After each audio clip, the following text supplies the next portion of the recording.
Anak raw niya ang kambing, kaya todo niya itong alagaan.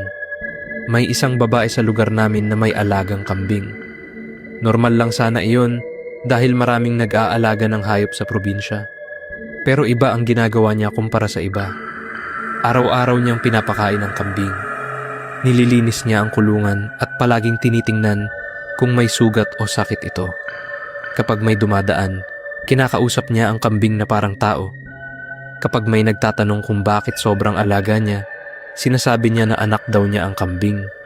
Hindi siya nagbibiro kapag sinasabi iyon.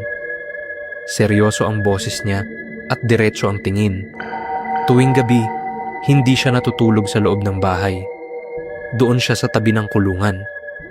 May banig at kumot. Kapag may dumaan at maingay, sinasabihan niya na tumahimik dahil natutulog ang anak niya. May isang gabi na may narinig ang mga kapitbahay na iyak galing sa bakuran niya. Akala nila may batang umiiyak. Nang silipin nila, nakita nila ang babae na nakaupo sa tabi ng kambing. Tahimik ang kambing at walang ibang tao. Kinabukasan, kinausap siya ng barangay. Sinabihan siya na hindi normal ang ginagawa niya at kailangan niyang tumigil. Tahimik lang siyang nakinig at tumango. Nang gabing iyon, pinakain niya ang kambing. Nilinis niya ang kulungan.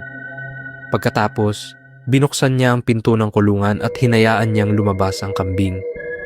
Umalis ang kambing papunta sa gubat. Hindi ito tumakbo. Naglakad lang hanggang sa hindi na makita. Kinabukasan, wala na ang kambing at wala na rin ang kulungan. Ang babae ay nasa labas ng bahay at nagwawalis. Hindi na niya binabanggit ang kambing at hindi na siya natutulog sa labas.